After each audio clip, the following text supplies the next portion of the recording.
Yo, what's up guys? It's Noah here. And in today's video, we're going to be breaking down the NBA slate on Draftkings and Yahoo for Monday, January the 3rd. We got a 10-game Monday slate, so a pretty big slate today. As always, guys, we're going to go game by game. We are going to talk through each one of these 10 games, break down each team, kind of give my early thoughts, go quickly through each game, and talk about what stands out to me, at first looking at the slate on Sunday night. And then as we do go through each game, we will build out an early core, talk about 5 guys I specifically like at first look for both DraftKings and for Yahoo. Now, as always, if you want more of my updated content, that is provided, linked down below on Patreon. These are my first looks of the slate. With NBA, nothing is set in stone, especially right now with COVID protocols, with players getting ruled out almost every single day randomly. There's going to be changes most likely that need to be made. I do provide more updated content on Patreon, so if you want to check that out, you can do so. It's linked down below in the description. You can also get access to some of my favorite plays on PrizePicks each day. Those are also provided on Patreon. If you guys are new here and you've not signed up for PrizePicks yet, they are the sponsor of this video. You can go check them out, sign up, use code NOAH, and they will match your first deposit. PrizePicks will give you a free bet up to $100 when you do sign up with my code. And you can take a look at their platform. They're pretty simple. It's more of a player prop based site, so you're just going to pick the over or the under on players' projections. You can take a look at their NBA board, see what they have posted for NBA. They don't have a ton posted right now, but obviously, as we get closer to tip-off for Monday night's games, they'll have a lot more posted. They do have stuff up for Monday Night Football, for the Steelers and Browns game, so you can take a look at that if you want to get some NFL stuff in. They have college basketball, tennis, soccer. They have a ton of other sports too. You can mix and match sports. You can win up to 10 extra money on PrizePicks, so go check them out. If you have not yet, sign up and use code NOAH, and you get that deposit bonus when you do sign up. And again, if you want some of my favorite picks each day on PrizePicks, along with the entries that I am playing myself, the entries that I'm putting my own money on, I give those out for Patreon members too. So a lot of stuff is available on Patreon. You can check that out. Link down below in the description. But let's take a look at Monday's 10-game slate, guys. We're going to start off with the Hornets and Wizards game. This is one that I definitely have some interest in, more so on the Washington side. But looking at Charlotte here, I think for Charlotte today, you're kind of just looking at like tournament plays. I don't know, given the price points, if there's really anyone that stands out as a priority option from Charlotte. But like LaMelo Ball, always is someone you can look to in GPPs. He obviously can go for, 55, 60 DraftKings points any night. I think at 9,500, LaMelo's kind of priced where he should be, but I also think that at this price point, he's not really going to project well. He's not really going to get any ownership. So, in tournaments, you can definitely play LaMelo. LaMelo's someone that I always have interest in GPPs. On a big slate like this, he should be very low owned, so I think he's viable in tournaments. I think LaMelo's the only guy that really catches my eye the most from Charlotte. Like Bridges, Rozier, Hayward, Oubre, at their price points, like none of these guys really stand out. Charlotte's starting to get healthy now. They got most of their guys back from COVID protocols. Really, the only guy that's still out is PJ Washington, and I think he could maybe play today. He didn't play Sunday, but he could be back today. So, yeah, there's just not too much I like from Charlotte. I think LaMelo's the guy that stands out most just as a tournament option. That's really it from the Hornets. Now, on the Wizards side, I kind of like some Wizards guys. Now, I will say that the price tags on these Washington guys have really started to get up there, but Bradley Beal, especially as of late without Spencer Dinwiddie, has just been so good. You look at these last few games for Beal, he's been producing at a really, really high rate, been playing big minutes. His assist numbers have been great. He got 17 assists last game. They've basically been starting him at point guard, which I think has really been beneficial for his assist numbers. It's really been beneficial for his just fantasy value. And last 3 games without Spencer Dinwiddie, 55, or last 2 games, I should say. Last 2 games without Spencer Dinwiddie, 55 and 63 DK points, 34 and 43 minutes last game in regulation. So, I think Bradley Beal plays like 36, close to 40 minutes here if it's a close game. Charlotte is a fantastic matchup. They play really fast. They're not good defensively. I love Bradley Beal here. I think he's a really good pay-up option. Even at 10-4, he's a guy that I definitely like on the slate. And I think on Yahoo, that's where Bradley Beal really stands out. He's $39. He's only $1 more than Zach LaVine. Like, I think if I can find the extra dollar, I would definitely be playing Beal over LaVine on Yahoo. I definitely like Beal a lot there as well. Kyle Kuzma 8K. It's tough to prioritize Kuzma 8K, but man, he's also been really good these last 2 games without Dinwiddie. 34 and 40 minutes for Kuzma, 44 and 53 DraftKings points. Like, Dinwiddie or Kuzma and Beal right now are like the entire offense without Dinwiddie. These are the guys that are putting up all the shots. Kuzma's getting a lot of rebounds lately. He's got double-digit rebounds in 4 out of his last 5. He's been scoring a ton. I think Kuzma's still fine. He's just not as good of a play now that he's 8K. Daniel Gafford, though, I do still like a lot. Now, Daniel Gafford has been starting lately, he's been starting, obviously, and playing bigger minutes lately with Montrezl Harrell out. And I don't think Montrezl Harrell is going to return like today or anytime soon. Like Montrezl Harrell got put in COVID protocols about 5 or 6 days ago. I doubt he plays today. We don't really know when players are going to come back from COVID protocols. This is something that can just kind of come out of nowhere. I'd assume Harrell's going to be out today though, and if Harrell's still out, I mean Daniel Gafford should play probably close to 30 minutes. Last game he only got 20 minutes, but he was in foul trouble last game against the Bulls. He did pick up 2 quick fouls in the first quarter. I want to say that if he doesn't pick up those 2 quick fouls in the first quarter, he probably plays more than 20 minutes. But even in those 20 minutes, I mean, he scored 33 DK points in the last 3 games without Harrell. 36, 35, and 33 DK points, 36, 32, and then, last game, 20 minutes. But in this matchup against Charlotte, like, I think this is a spot where Daniel Gafford can have a lot of success. Charlotte defensively, they're not good, especially down low. Gafford's done pretty well against Charlotte this year in limited minutes. Both these games have been with Montrezl Harrell playing. Only 22 minutes, or only an average of 22 minutes for Gafford against the Hornets, but 30 DK points. Now you take Montrezl Harrell out of the equation, you have to expect Gafford to play more than 22 minutes. Probably gets us over 30 DK points here, so at 6K, I still think Daniel Gafford's a really good center option, and I like him on Yahoo too if you want to play him over there. $19 at the center position, definitely like him as a play on Yahoo too. And that's probably it from the Wizards. I don't see too much else I really like here. KCP, Denny Avia, Kispert, like I don't really think I'm going to these guys. Beal and Gafford are my 2 favorite plays from Washington, and then I think Kuzma is still fine too. He's just not as much of a priority with his price all the way up to 8K. We'll move on to the next game, talk about Houston and Philadelphia. So Houston is just like, we have no idea what Houston's going to, what this team's going to look like today. We don't know what their starting lineup's going to look like. So last game, Kevin Porter Jr. and Christian Wood both had some complications with the coach. Kevin Porter Jr. supposedly left during halftime and literally didn't return. There was a report, I saw Underdog tweeted that he had a thigh injury and that he was questionable to return, but supposedly it wasn't an injury, he just left. We don't know if KPJ is going to be benched. We don't know if KPJ is, going to be out for, if the coaches are just going to not play him. We have no idea. I would say that right now with KPJ, if he's not starting, I would not play him. If he does start, though, I have to assume that he plays his full minutes.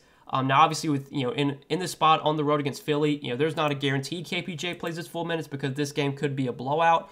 But I think if KPJ is starting, 6,800 is definitely too cheap for him. He's been a productive player when he's gotten minutes. It's just that, the Rockets are terrible. They get blown out a lot. Some games KPJ doesn't play a ton of minutes, but if we get like 35, 36 minutes from him, he can easily crush at 6,800. And the same could be said for Christian Wood. Like, I don't know why, but Christian Wood is 6,200 today. The matchup against Embiid is terrible. This is a spot where Christian Wood could definitely struggle, could get into some foul trouble.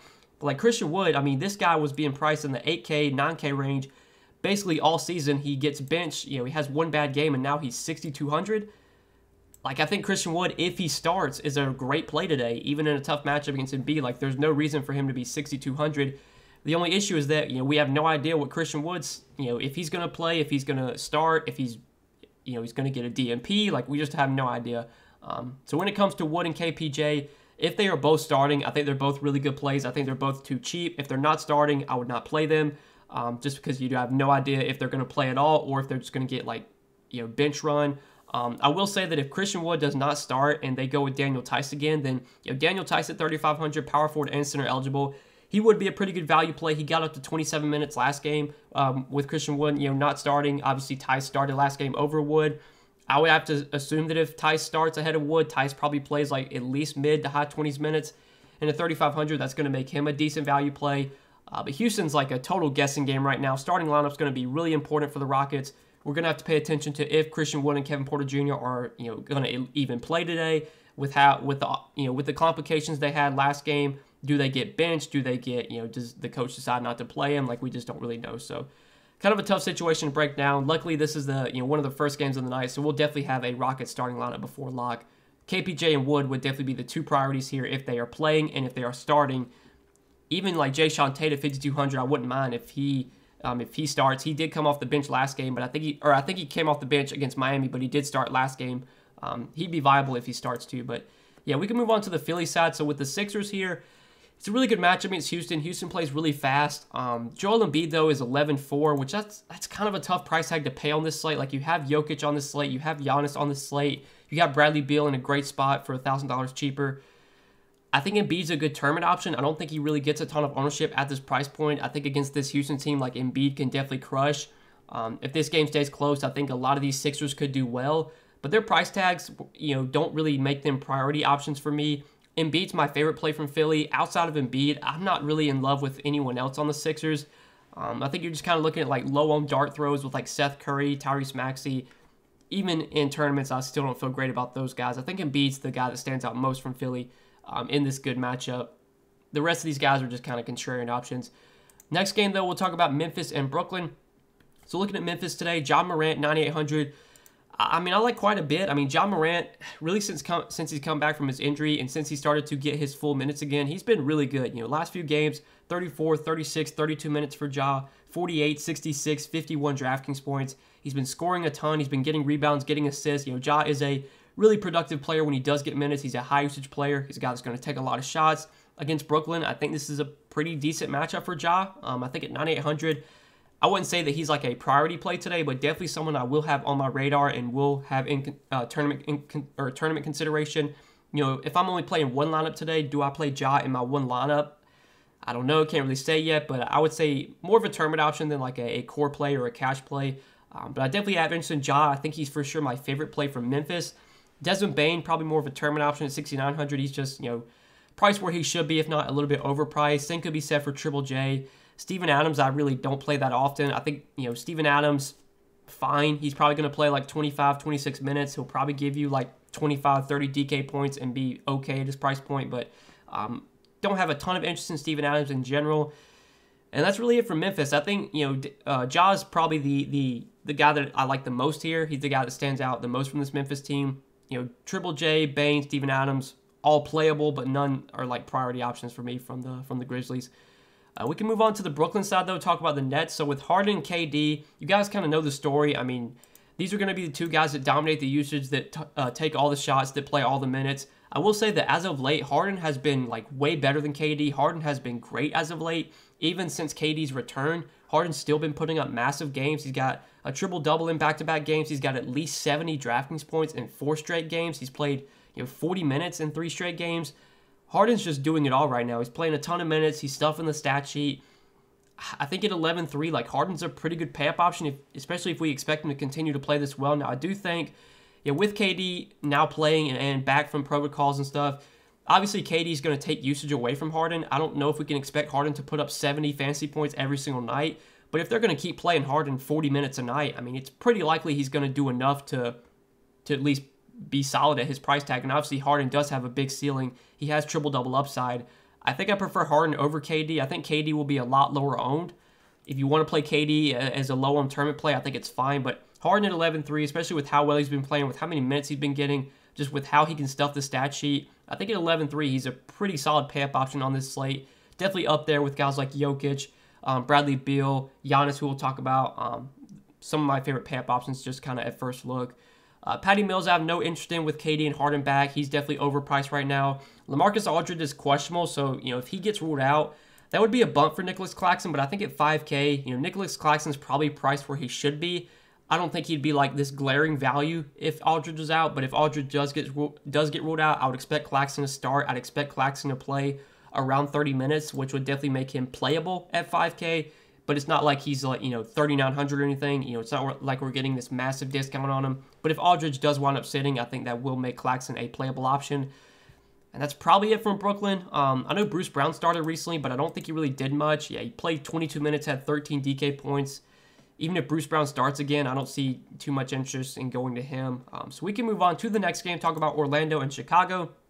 So looking at the Magic today, not a team that's super appealing. The Magic normally are not a team I'm going to have a ton of interest in, especially on a 10-game slate. Like, I don't see myself really rostering many Magic guys. Cole Anthony has been out lately. He could maybe play today. We don't really know. He was out Sunday with that ankle injury. He hasn't played since the 23rd of December. So my best guess is Cole Anthony probably just remains out. But if he winds up playing, that's going to take away from guys like Gary Harris, RJ Hampton. I really don't have any interest in those guys anyway, but they would basically be out of play if Cole Anthony returns. I think if Cole Anthony remains out, then, we should expect a lot of opportunity for guys like Wendell Carter and Franz Wagner. In the spot against the Bulls, there's a lot of blowout risk here. I still don't think these guys are great plays. Obviously, Yeah, Wendell Carter did really well against Boston on Sunday. That was an overtime game. He scored 50 DraftKings points.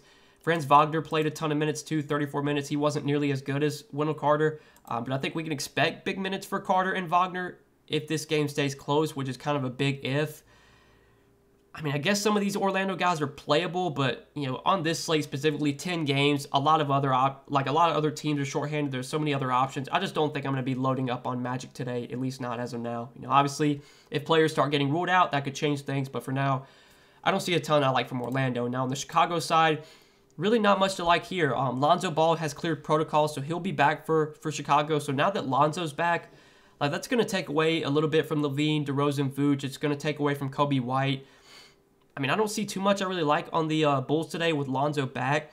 I think you're just kind of looking at low-owned tournament plays here. There's no priority options coming from the Bulls either, in my opinion. I'd rather play Bradley Beal over Zach LaVine. I think DeRozan's still fine. DeRozan's been great lately. He's been scoring a ton. But with Lonzo back, I don't think 9,300. I don't think DeRozan projects great at that salary. Revenge game for Vooch, but I don't really like him that much either. Again, Kobe White, I think he's going to take a hit with Lonzo back. So, yeah, the Bulls are a team I don't really have any interest in. They're just all kind of priced where they should be, if not a little bit overpriced, especially with Lonzo back. We can move on to the next game, though, talk about Detroit and Milwaukee. So, Detroit, they're going to remain shorthanded pretty much for the most part. Jeremy Grant, Kelly Olynyk, Corey Joseph, Derek Walton is out, Frank Jackson out. Isaiah Stewart could be returning from COVID protocol soon, so that'll be something to keep an eye on. They are getting Cade Cunningham back, though, so Cade Cunningham has not played in a while. He hasn't played since December 21st, so it's been about 2 weeks since he's played, but he will be back today. So with Cade Cunningham back, that's going to take away from guys like Diallo and Sadiq Bey, who have been just crushing lately. I mean, Diallo's had back-to-back 60-point games. He's been going nuts. 63 DK points against the Knicks, 71 against the Spurs. He played 50 freaking minutes in overtime. He played literally 45 minutes in regulation. They've almost been playing Sadiq Bey the entire, or not Sadiq Bey, but Hamidou Diallo the entire game. It's just been unreal, the numbers he's been putting up, the usage he's been getting. He took 32 shots last game. You would have to think with Cade Cunningham now back, that's going to take away from Diallo. I mean, Diallo's been fantastic lately, but 8,700 against Milwaukee, you can't play Diallo at these price tags. Now, if Diallo goes out there and puts up another 60 burger, I'll eat my words, but Diallo, Bey, they're both overpriced right now, especially with Cade Cunningham back. Also, you factor in, this game has a ton of blowout risk. I wouldn't be surprised if, all these guys don't play their full minutes because this game's over by 3/4. So, I don't really like a ton of the top guys from Detroit. I think Luka Garza, if Isaiah Stewart does not play, if he does not clear COVID protocols, Luka Garza is definitely in play for me. He's been starting and playing monster minutes lately. 39 minutes against the Knicks, 40 minutes last game against the Spurs. Was really productive last game, had 40 DraftKings points in those 40 minutes. And I think one good thing about Luka Garza is that he probably will play in a blowout. Now, as of late, we haven't really seen that yet because the Pistons have been keeping games close. The game against the Spurs was close. The game against the Knicks was close.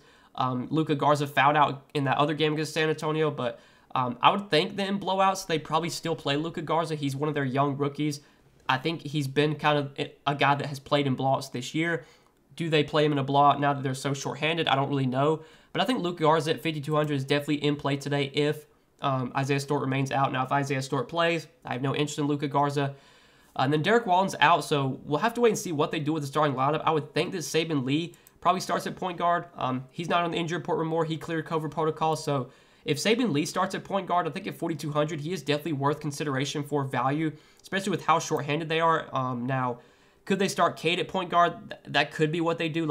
I think, obviously, Cade, Diallo, Bey, and Garza are probably going to start, assuming Stewart is out. Those will probably be 4 starters. So do they start, Saben Lee? Do they start Josh Jackson, who's cleared protocols? We don't really know here. I think whoever does start in place of Walton will be a decent value play.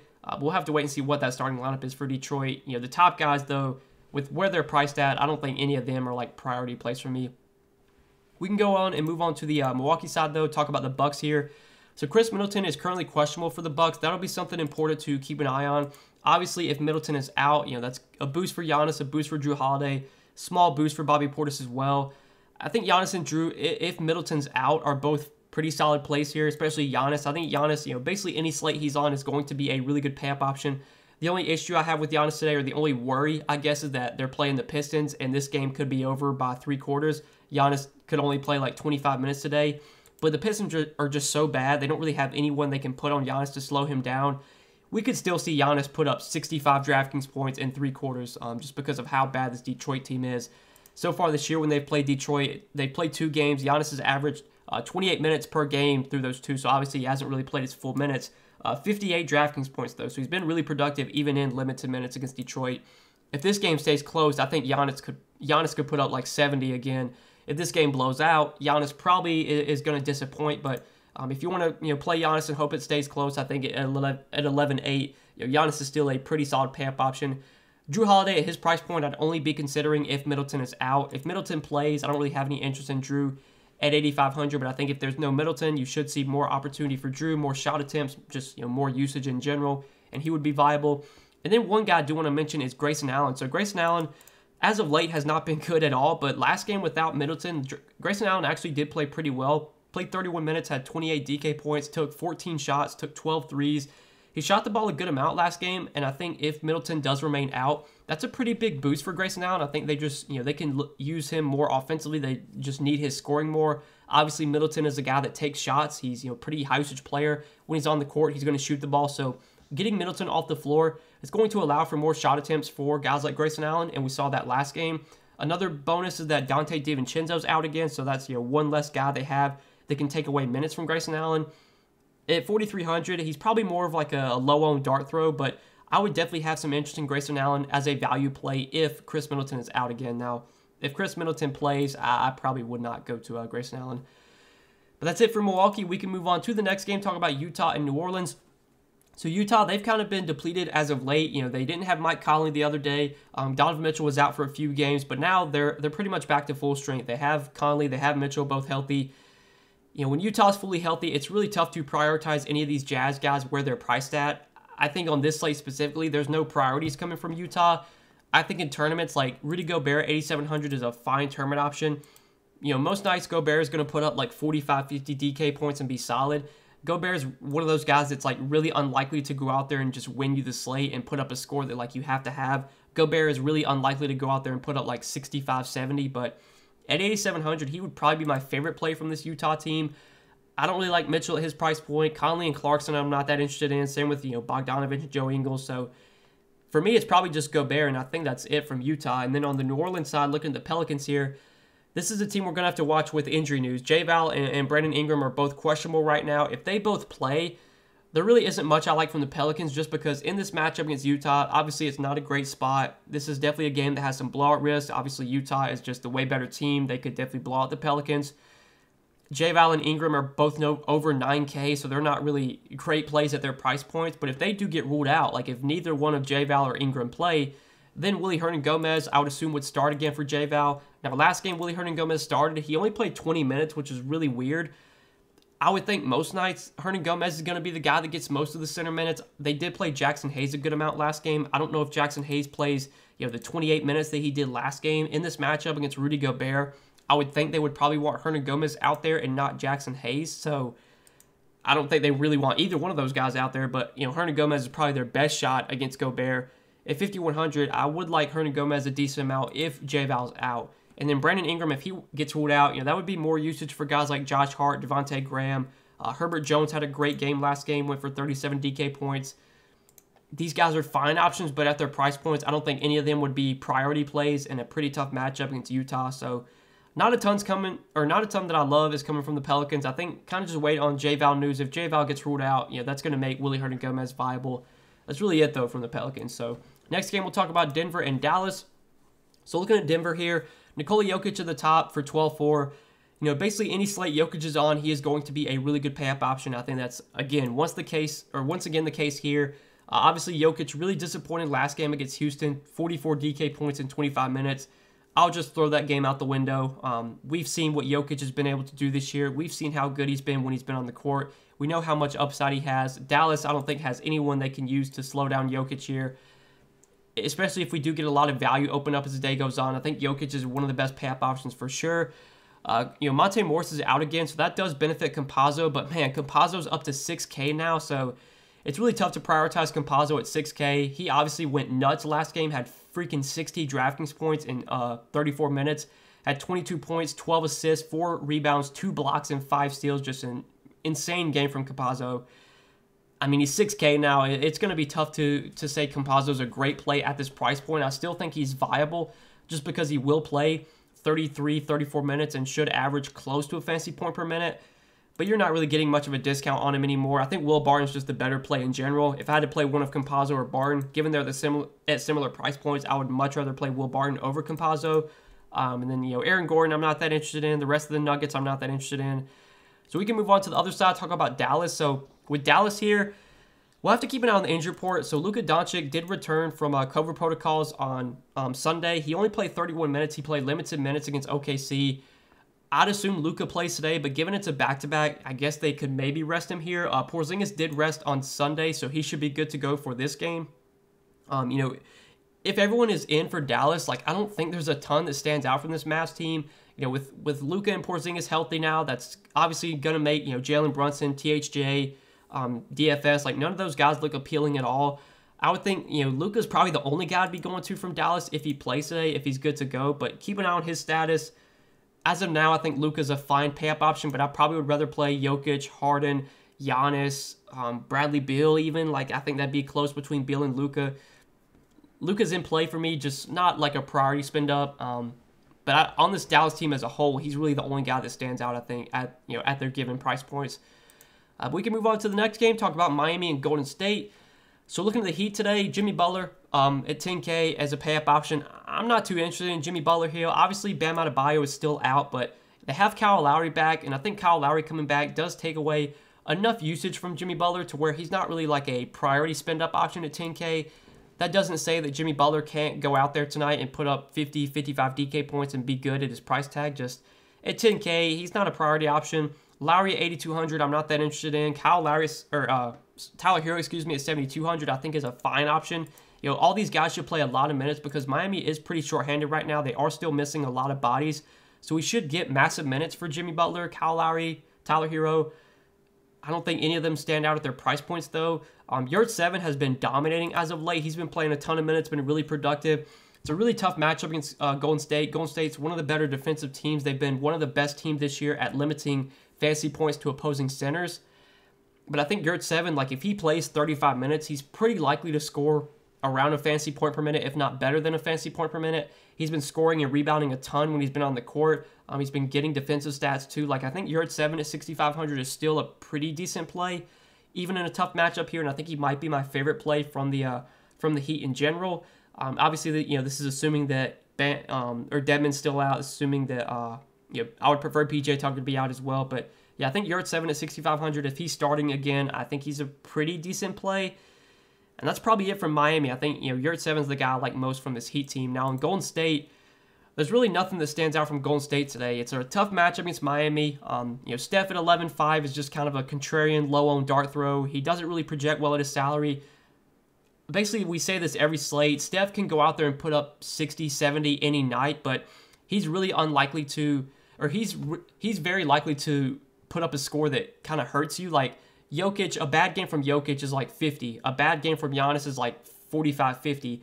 A bad game from Steph is 30. We've seen a pretty low floor on Steph this year. He's had some 43, 43, 43, 34. He's had a lot of very disappointing games this year. Now, obviously, the ceiling is there. If Steph gets hot, he can put up 65, 70 any night.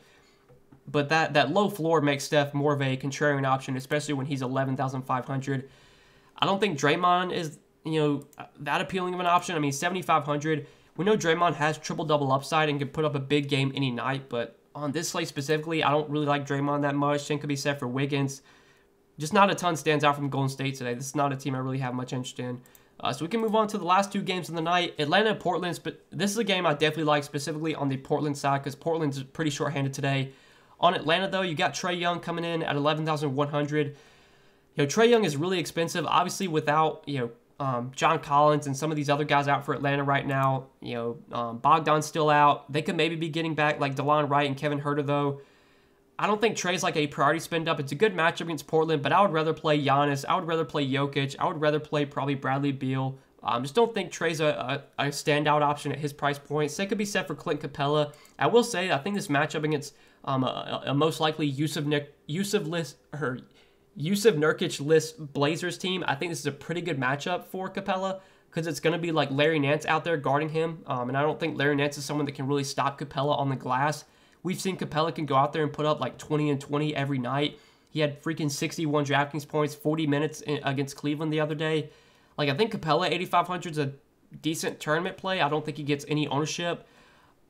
The rest of these Atlanta guys, I think where their prices are at now, they're not really priority options, especially if, like, all these guys play. Obviously, they've been really shorthanded lately, but if Cam Reddish and DeLon Wright and Kevin Huerter and Gallo, like, if all these guys play, they're no longer on the protocol or no longer in protocol, so there's a pretty good chance if their conditioning's up to par, they probably will play today, which is going to make pretty much all these guys, like, not that appealing. I don't see too much I really like from Atlanta. Just kind of think Capella's like a fine tournament play, and the rest of these Atlanta guys are not that appealing. So we can move on to the Portland side and talk about a Portland team that I have a lot of interest in. So no Damian Lillard, no CJ McCollum for Portland today, and Yusuf Nurkic is doubtful. So Nurkic is not expected to play either. They're basically missing all their high-usage players, which should mean a ton of usage for Norman Powell, a ton of usage for Anthony Simons. We'll start off with Anthony Simons. He cleared COVID protocols. He's no longer on the injury report, so I'm expecting Anthony Simons to play. He was only in COVID protocols for like 3 or 4 days. He did play. The most recent game he played in was on December 29th, so December 30th, 31st, January 1st, January 2nd, January 3rd. He was basically gone for like 4 or 5 days. I don't think we're going to have to worry about conditioning for Anthony Simons, given he was only out for like 4 days. So I'm expecting Simons to play. I'm expecting him to play a ton with Dame and CJ both out. And at 4,100, I mean, he is by far the best value play on the slate. He's going to project out as one of the best plays overall today. He's super cheap on Yahoo. He has minimum salary over there. Love Anthony Simons on both sides, assuming he's good to go. I'm expecting him to start in place of Dame. Now, I guess they could start Dennis Smith Jr., but I think Simons is the guy that most likely will fill in that role. And we've seen Anthony Simons, when he gets minutes this year, especially when he's not playing alongside Dame or CJ, he can be really productive. He's a good scorer. He'll take a lot of shots. He'll soak up a lot of usage. And I expect him to soak up a lot of usage without Dame and CJ. So at 4,100, I think Anthony Simons is one of the best value plays on the slate. I think Norman Powell should get a ton of opportunity. He should play close to 40 minutes if this is a close game. I think his ceiling is pretty high without Dame and without CJ, just because he's going to take a ton of shots. So I think Norman Powell is definitely viable. I think Larry Nance with Nurkic doubtful should start at center once again, probably play 33, 34 minutes. He only played 26 minutes last game against the Lakers, but that was a blowout. He didn't play at all in the fourth quarter. I think in close games, we'll get probably mid-30s minutes from Larry Nance. The matchup against Capella is not great, but 5,900 starting at center for Larry Nance, I think makes him still viable. Dennis Smith Jr., I think I'd only be considering if he starts. If he comes off the bench, he's just not that appealing at 5,500. Nasir Little, though, I do like quite a bit. 4,700 on DK, fairly cheap, and on Yahoo, he is really cheap over there. He's only $12 at the small forward position, so Nasir Little, I think, is one of these guys that can benefit without Dame. We've seen Nasir Little have some good scoring games this year. We saw him go for 20 and 10 against the Mavs, put up 48 DK points. We saw him have 33 DK points against Memphis. Like, he's had some big games this year. I think he's someone that can produce when given the opportunity, and I think without Dame, like, they're going to need someone to score. I mean, Norman Powell's going to take a ton of shots. Anthony Simons should take a ton of shots. But I think Nasir Little's going to get a lot of opportunity, and he's only 4,700. If we expect him to play 30, 35 minutes, which if he's starting, which he has been lately, I know his minutes have not been great as of late, but I think having no Dame out there, that should solidify big minutes for most of the main key guys, the main starters. So I think we should expect big minutes for Norman Powell, Larry Nance, Nasir Little, and Anthony Simons, and then you'll probably see Dennis Smith Jr. play a good amount off the bench. You'll see Robert Covington probably play a good amount off the bench. They might start Robert Covington. I don't know. So yeah, we're gonna definitely have to pay attention to the starting lineup here. We're gonna have to make sure Anthony Simons is good to go, but there's gonna be a lot to like from Portland. And then like off the bench, like maybe a guy like Ben McLemore, he got really hot off the bench last game. Took 22 shots, had 36 DK points. He's a really, really scoring-dependent player, so he's never a guy you feel great putting in your lineup just because if he doesn't make shots, he's not really going to do anything else. But without Dame and without CJ, I mean, somebody's got to shoot the ball, and I think Ben McLemore, when he's on the floor, is going to shoot. Now, if he makes those shots, well, that's to be determined. But at 3,900, as another kind of value play, I think Ben McLemore is viable as well. So yeah, there's a lot to like from Portland today for sure. Definitely the main starters, like I think, are all look pretty appealing. Norman Powell, Larry Nance, Anthony Simons, Nasir Little. But even like Covington off the bench, if he starts, could be fine. Ben McLemore off the bench, 3,900, I think is a fine tournament play. Definitely like this Portland team. Without Dame, without CJ, there's just a lot of usage, a lot of minutes to go around, and no Nurkic as well, who is doubtful. But we'll move on to the last game of the night. Talk about Minnesota and the Clippers. So Minnesota today, this is a team that is on a back-to-back. D'Angelo Russell and Karl-Anthony Towns both did not play on Sunday against the Lakers. I'm assuming that both Towns and Russell will be out once again. So I think we should see a lot of opportunity for Anthony Edwards. Now, Anthony Edwards did not have that great of a game Sunday night against the Lakers, but I think at 7,700, he's going to get a ton of usage. He's going to take a ton of shots. If he can make his shots, if he can shoot the ball well, he's got a pretty big ceiling here. I think he's a pretty solid tournament play. I think Malik Beasley with Edwards back now is not nearly as appealing at 6K. Patrick Beverley's been really good as of late. He was pretty solid, I think, in that Lakers game. I can't remember how many fantasy points he finished with. Let me check, see. So he finished with, 36 fantasy points in 31 minutes. It's a revenge game against the Clippers. I think Patrick Beverley, without Russell, without Towns, like Patrick Beverley can be productive. He's a guy that can do a little bit of everything, can score, can get rebounds, can get assists. I think Beverley at 5,200 looks pretty appealing today. And then I'm interested to see what these other guys did. I know Jared Vanderbilt started, played 31 minutes. He was solid. I don't think McDaniels did a ton, though. I think he went back to the bench. He only played 21 minutes. I do want to talk about Naz Reid, though. So Naz Reid started at center once again, and Naz Reid did have a really good game Sunday against the Lakers.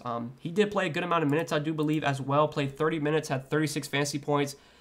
Naz Reid, when he's gotten minutes this year, has been really productive, especially when he's not had to play alongside Cat. We've seen him and Cat play alongside each other a little bit this year, but when Naz Reid is the center and he's not playing alongside Towns, he's really productive, and we kind of saw that, Sunday night against the Lakers. He started at center, played 30 minutes, had 36 fantasy points.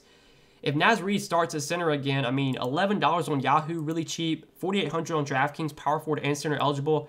I think Naz Reid is a very good value play today. If we expect him to start once again, he's going to project out as probably one of the top values today. So I definitely like Naz Reid on both sides if you want to go to him. Obviously, there's a little uncertainty because they've kind of been changing up their starting lineups lately. We saw them start Nathan Knight for a little bit. But given now that they've gone to Naz Reid for back-to-back games, I'm expecting Reid to start once again. And at 4,800 on DraftKings, really cheap, $11 on Yahoo at center position, he looks like a really good value play on both sides. So I definitely like Naz Reid from this Minnesota team, and I think Ant is a fine tournament play. I think Patrick Beverley at 5,200 is really appealing as well. Now on the Clippers side, still no Paul George for the Clippers, so we should expect more usage for guys like Reggie Jackson, Marcus Morris. I think Marcus Morris at 6K is my favorite play from the Clippers today. Now, Marcus Morris was a late scratch last game. He got scratched from the starting lineup. He was not in the starting lineup, and then it was reported that he would only play in case of emergency. So basically, he was just rested last game. I'd expect Morris to be back out there tonight. I expect him to be back in the starting lineup and probably play 36, 38 minutes. Like, he's been playing a ton of minutes as of late. He's been their go-to guy on offense with Paul George out. Him and Reggie Jackson have just been kind of carrying a really heavy load. I think 6K is probably still a little bit too cheap for Marcus Morris. If we expect him to play 36, 38 minutes without Paul George, without some of these other guys, Kennard, Zubac, Hartenstein, I think Marcus Morris looks really good. I think Reggie Jackson's viable too. Bledsoe, probably not going to go there. He started last game, but I'd expect him to go back to the bench most likely. Maybe we'll have to wait and see what their starting lineup is. It'll probably be Morris, Reggie. It'll be Reggie, Morris, Mann, Ibaka, and then I guess they would start either Amir Coffey or Bledsoe. Maybe Bledsoe starts again. Even at 6,900, I probably wouldn't go there. But Marcus Morris, I do like a lot. I think Terrence Mann is fine at 5,400. He should play a ton of minutes. He's kind of priced where he should be, but I think without Kennard, the minutes are going to be huge for Terrence Mann, which at least makes him playable. That's probably it. Like, Serge Ibaka's been starting at center lately in place of Zubac, but he really hasn't been playing a ton of minutes. Just 18 and 22 minutes the last two games. It's really hard to consider Ibaka a great play. He's been projecting really well as of late. He projected really well that day against Toronto. He was really chalky, and he kind of disappointed. He was pretty chalky last slate as well and was not great either. I'm sure when nobody plays Ibaka, that's when he's finally going to have a good game, and it probably is going to be tonight. Nobody's going to play Ibaka, and he's finally going to have a good game. But I think at this point, we've kind of seen the Clippers don't really want to play Ibaka a ton. Even though he's been starting, he's not really getting a ton of minutes, so don't really have much interest in him. I think Marcus Morris is definitely my favorite play from the Clippers, and then Reggie Jackson, Terrence Mann are viable as well. But that's it for this big Monday 10-game slate. So I hope you guys enjoyed this video. I know it was kind of long, but wanted to give you as much information, as much analysis as I could. Again, if you guys enjoyed, please hit the like button, hit the subscribe button as well if you have not yet. Go check out the sponsor of the video, PrizePicks. Go sign up for PrizePicks. Use code NOAH when you do, and they'll match your first deposit. PrizePicks will give you a free bet up to $100 when you sign up with my code. And you can take a look at their platform, take a look at what they have to offer. You can see their NBA board for Monday's games. They already have some stuff posted when I'm making this video. They also have stuff posted for Monday Night Football. Monday night they have college basketball, college football as well. I know we got the college football championship next week or next Monday, so you could obviously sign up, get some picks in for that whenever the projections are out. You can mix and match sports on PrizePicks. You can win up to 10 extra money. Go sign up over there and use code NOAH when you do, so you get that deposit bonus. And also, if you want some of my favorite picks each day on PrizePicks, along with the entries that I am playing myself, that I am putting my own money on, I offer those on Patreon for Patreon members. Check that out as well. Link down below in the description if you are interested. But best of luck on this 10-game slate, guys. Appreciate you watching the video. We will see you in the next one.